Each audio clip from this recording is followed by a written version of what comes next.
Hello and welcome. When prolonged fighting tears apart a country, where does it leave those fleeing the conflict zones? 5 million displaced Colombians are desperately looking for ways to rebuild their shattered lives and wondering who can help them. Government, international relief groups, or can they find strength in their local communities? Well, 40 years of fighting in Colombia with militias and drug traffickers has taken a huge toll on its citizens. 1 out of 10 has been forced from their home, often repeatedly, which has flooded town centres and cities with people who have nowhere to go, overwhelming local resources. Only Sudan has a higher number of internally displaced people in the world than Colombia. And new quarrels between Bogota and neighbouring countries have raised tensions higher, pushing thousands of refugees across borders into Ecuador and Venezuela. Today we ask, how can Colombia and the international community find ways to help millions of displaced people while the fighting still continues? Remember, you can join the conversation with your questions and comments. Send an SMS or email during the show. And joining me today in Washington to discuss these issues is Ruby Castellano, a displaced Colombian who's organizing relief efforts for the Women's Department of Colombia's national coordinating body for the displaced. And Maria Emma Wills, chairwoman of the Gender Research Unit of the Historical Memory Commission of the University of the Andes in Bogota. Also with us is Virginia Bouvier, a senior program officer with the Grants and Fellowship Program at the United States Institute of Peace. She's the editor of a new book tackling some of these issues. It's called Colombia, Building Peace at a Time of War. Ladies, I welcome you all to the show. And Ruby Castellano, if I could start with you, please, and ask why this story hasn't been told before. I mean, more displaced people, the only country with more displaced people is Sudan.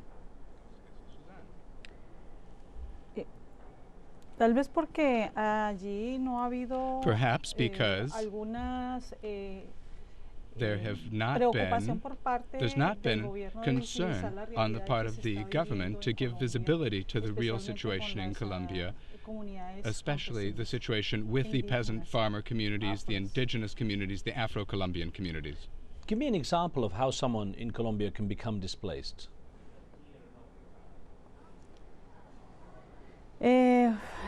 Allí hay muchas situaciones there intereses are many situations, there are many interests at play para que se that have been genere unfolding una situación como so as to esta, give que es rise un to a crimen situation de such lesa as this, humanidad which por el really efecto que se constitutes a ocasiona. crime against Yo creo humanity. que tendría que decirse I de think fondo los intereses that económicos, the underlying los cause has to do with políticos, economic interests, la afección political social, interests, y el efecto the que social se situation, ocasiona a las intenciones que hayan de fondo en and the ocasionar este tipo effects de of these situaciones, underlying como es el interests desplazamiento that forzado. end up bringing about situations such as massive forced displacement in Colombia. Maria Emma Wills, if I could bring you into the conversation and ask how bad the situation has become. I mean, 5 million people, of course, a huge scale, but in terms of living conditions for the people that are displaced. I think it's one of the worst humanitarian crises we see around the world at the moment, because what we have to understand is that displacement robs people of their dignity.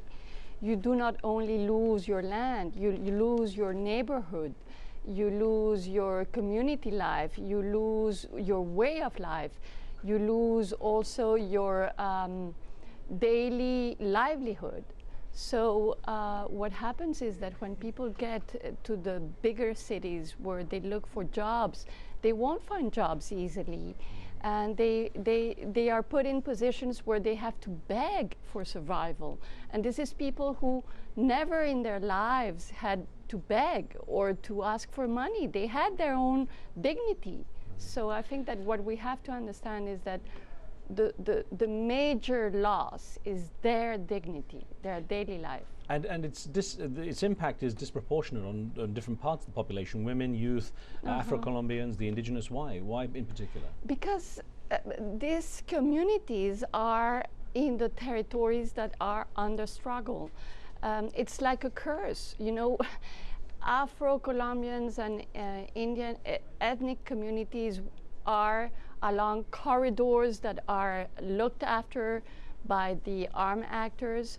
So before, probably these regions were not on the map, not on the radar of the national community, but they have become, because they are,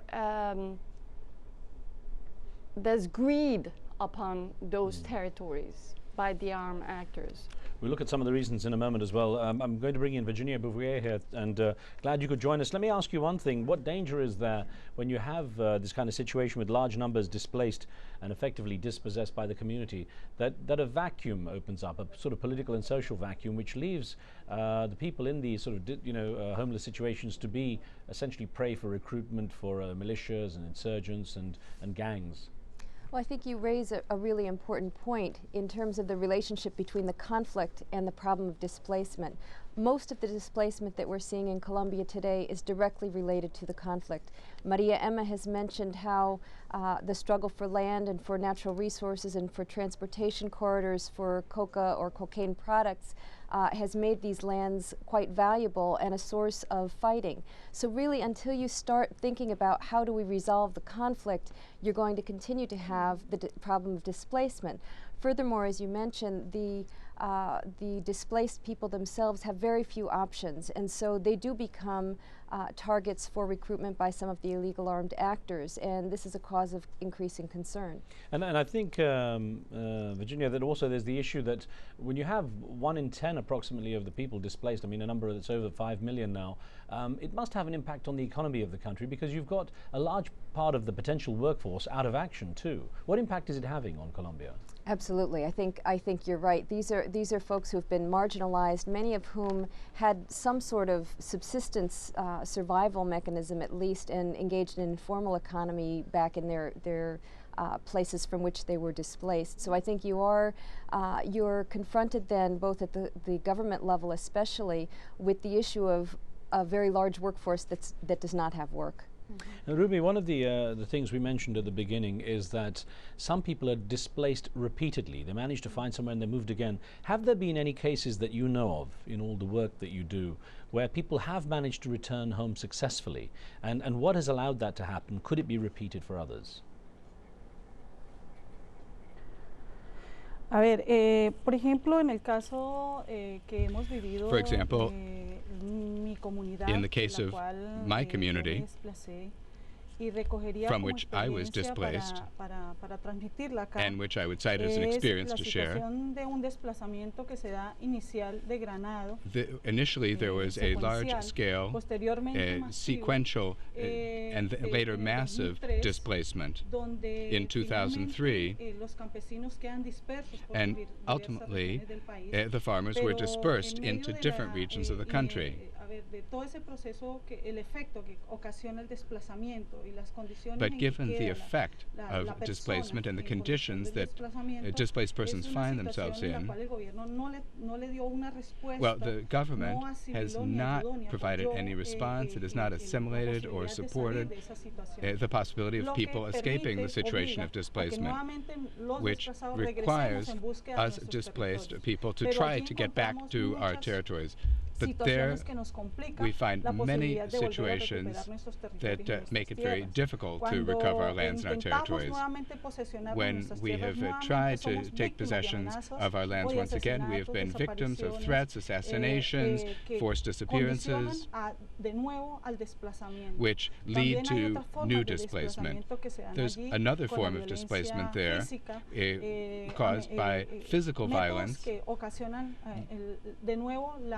methods that lead people to migrate out to other sectors seeking work opportunities, especially for the peasant farmers who are not accustomed to depend on some kind of alms, which is what the state provides in such situations. Tell me about the emotional pressure you went through when you were displaced, and how you were able to cope with it, and how you could use that experience to help the people you work with in trying to organize relief.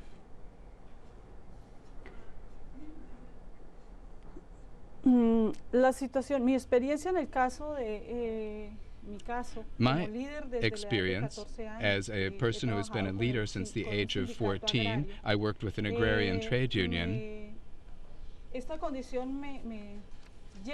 Well, this has led me to experience a very difficult situation as a woman and as a member of this community from my region of origin. llevándome a una consecuencia de desaparición, digámoslo así, en el ámbito social, político, leading to a cultural, sort of económico, disappearance economically, socially, las politically, condiciones en que llego a la ciudad. because of Pero the situation en mi in which condición de I líder, got to nuevamente the abandero city. procesos, But intento as a leader, I took up the resurgir banner once again, el trabajo de and I tried to lift up anew organización the de denuncia de la work of situación, organizing the que community es and denouncing the mi situation, diario vivir, which is digámoslo así, pretty en mi much my condición. day-to-day Como activity. Me crea As muchas a dificultades leader. porque no tengo This gives rise ingresos to many difficulties for me económicos, no because puedo I trabajar, have no no tengo un source of tiempo income, suficiente. I don't have enough Esto time, me lleva a sentirme mucho más and this has led me to feel all the more victimized as a displaced person because I'm not in my role, in my milieu, in the cultural, economic, or social space that can assure me stability in every sense of the word. Maria Emma, I wonder, when there are so many multiple causes that are interlinked in creating displacement in Colombia, how can there be a sort of cohesive method to tackle the problem? I mean, what can be done to try to look at everything that allows people to have more security? Is there any particular way? No, I think if you have the political will, you could coordinate much more state agencies than what is happening right now, because what happens is that we have different agencies looking at displacement, but in a very uncoordinated fashion. So I think, first of all, if there's a will, you could have more coordination between the agencies, but also there are certain discussions that should be open to the public. And one of them is, what happened to the land of all these displaced people? Who bought it? Was it legal, or is it ethical? Because sometimes you have a legal procedure, legal in the sense that someone has the ownership of the land. But is it ethical to buy the land from people who were displaced and who probably sold it for 3 or 4 times less than it should? So I think that we'll look at more of the issues in a moment. I have to take a very short break here. When we return, we'll continue our discussion. Don't go away.